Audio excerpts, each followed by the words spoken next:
Hello and welcome to another edition of World Talks here on TVP World. I'm your host, Marie Kato.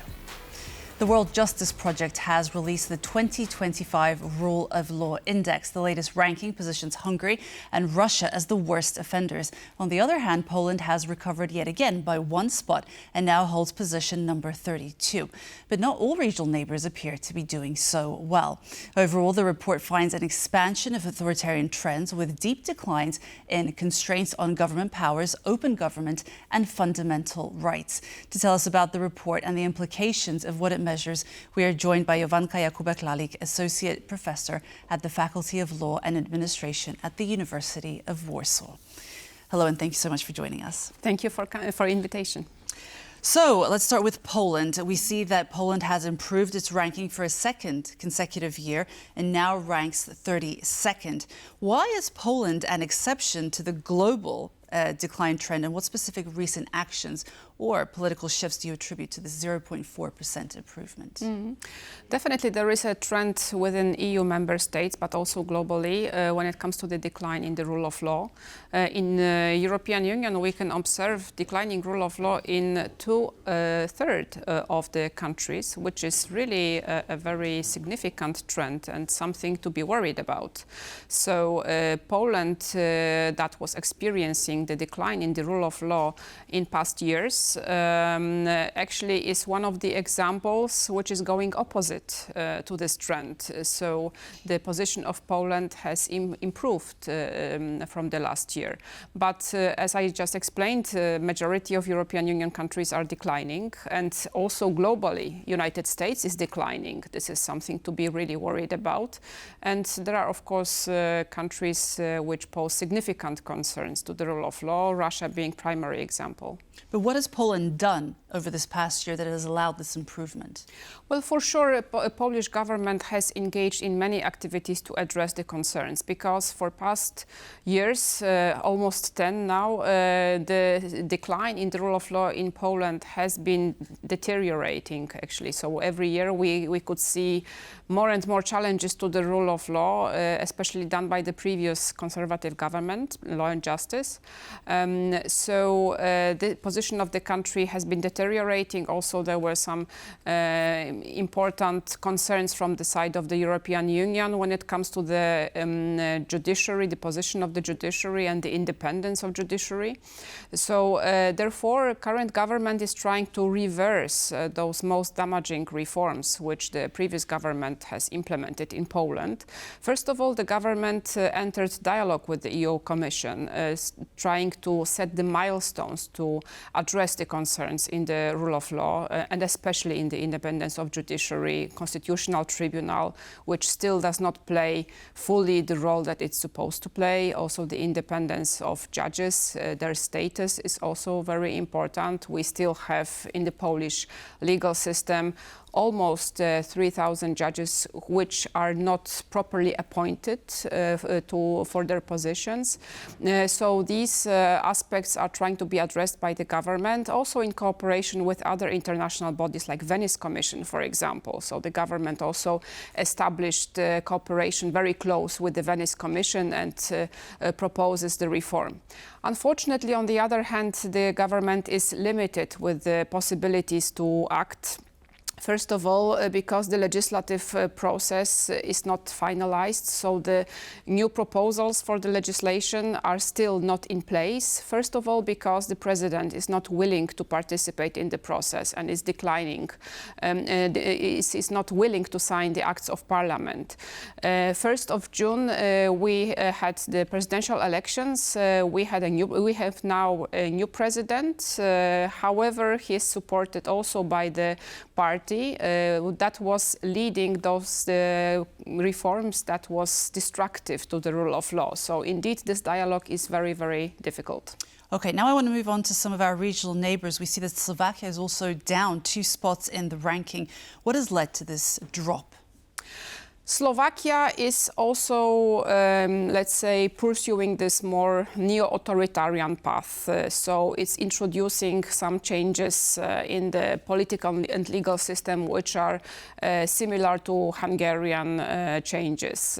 So this index is measuring different indicators. So it's not only the quality of the legislation and how the legislation is protecting the rule of law, but also it measures the perception of the citizens and the experts, how the rule of law is actually implemented, how it works in practice.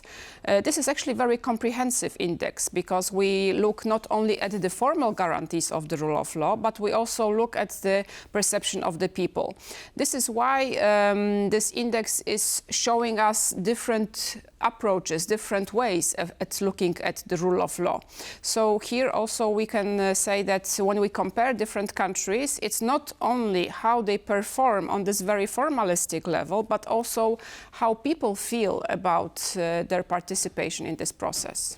And then we also see, obviously, Serbia, it has been rocked by anti-government protests for almost a year now. Which factors have been measured exactly by this index to measure this gradual decline on the index?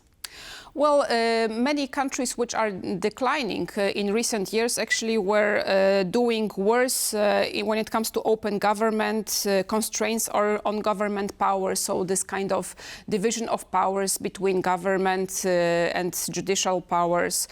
So it's also about question of corruption, absence of corruption. So when corruption is present, also this index is showing that to some extent. Open government also, freedom of media, freedom of speech, possibility also to act against the government, criticize the government. So to what extent is it allowed in the country or not? So this index is really measuring a lot of factors, and depending on the country, some factors are perceived as the, let's say, causing more concern, and some of them are performing maybe a little better. So Georgia must be an excellent example of decline, I suppose I say that in inverted commas. Unfortunately, it is, yes. Challenging times since the Georgian Dream took over, also several protests. Yes, yes, indeed. As we just discussed, the decline in the rule of law is visible in many countries. And this is not only about the division of powers, but it's also about the freedom of the people to express their opinions. It's also about their feeling that their basic rights and civil liberties are protected by the country, by the independent judiciary. So we can see Georgia being one of the examples that the government is also pursuing this more authoritarian path. Protests are not really allowed in the country. People are not free to express their opinion, to criticize the government. Government uses very brutal means to suppress the opposition. Currently, the opposition parties actually face becoming illegal in the country, which is absolutely a situation which should not happen in any democratic country. So there is a sharp decline for sure in this country. I wanted to ask about Hungary. Hungary has dropped by 5 spots and is now 79th. It's the biggest drop in the region. However, Georgia, which obviously we know what the situation is like, is 52nd. But obviously what we see on the streets in Georgia is much worse than what we see on the streets in Hungary. So can you just give us a little bit of a comparison there? Exactly, because this index is not looking only at the institutional aspects, but also at the perception of the people. So it's a little bit like the index for corruption. Sometimes when there is no way to actually objectively measure corruption. So it's actually quite subjective, because we ask the people how they perceive the corruption in the country, to what extent, for example, they think that they are expected to pay bribes and things like that. So sometimes even if a country, let's say in objective terms, we would perceive it as more corrupt, still people don't see that culture as more corrupt because they are just used to this kind of culture. Whereas in countries which are much less objectively corrupt, people tend to really pay very, very close attention, even when once they will encounter a situation which is not comfortable for them. So sometimes those kind of indexes can also show us the public opinion instead of providing us with like very formalized indicators that would measure something very objectively. And now I must ask you about the US. It's experienced a significant decline of 2.8%. What's going on there? Well, in the US, a lot of things are going on, especially since Donald Trump became the president for the second term. First of all, the independence of judiciary is challenged by the president. He's also trying to centralize the powers. He's in conflict with many regional authorities, the governors, also the mayors of the big cities. He's trying to suppress freedom of speech, so people are no longer free to express some of the political opinions because they are immediately labeled as somebody who is criticizing the government or actually providing information in an unfavorable manner. So it's also concerning from this perspective, especially that US was always the country which was the example of the freedom of speech, civil liberties. It was leading the democratic world, showing what kind of standards should be established in a well-functioning democracy. Therefore, this decline is something that we should really pay great attention, and this is something to really analyze very closely.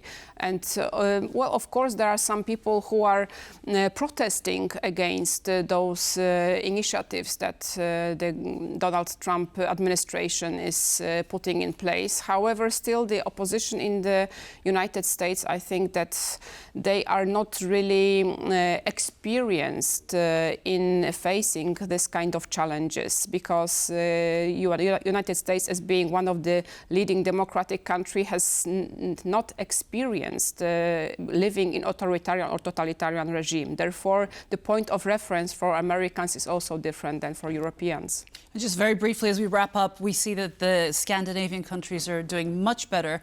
What is it that they do? Maybe two things that they do better than the rest of the countries. Scandinavians indeed are the best when it comes to the rule of law. They have very open governments, very transparent. Their decision-making is also very transparent. They have a lot of safeguards in the system when it comes to limitation of powers of the executive, also independence of the judiciary. The institutions are very strong, and also I would say that political culture is something which is the bottom line of all of this is different in Scandinavian countries. So people are much more respectful towards the government, and also they trust the government much more. But the governments also earned this trust by being consistent in transparency, and also providing the people what they expect from the government. Okay, Jowanka Jakubek-Lalik, Associate Professor at the Faculty of Law and Administration at the University of Warsaw. Thank you so much for being with us. Thank you. And that's a wrap for this edition of World Talks. Thank you so much for being with us, and we'll see you very soon on TVP World. Goodbye.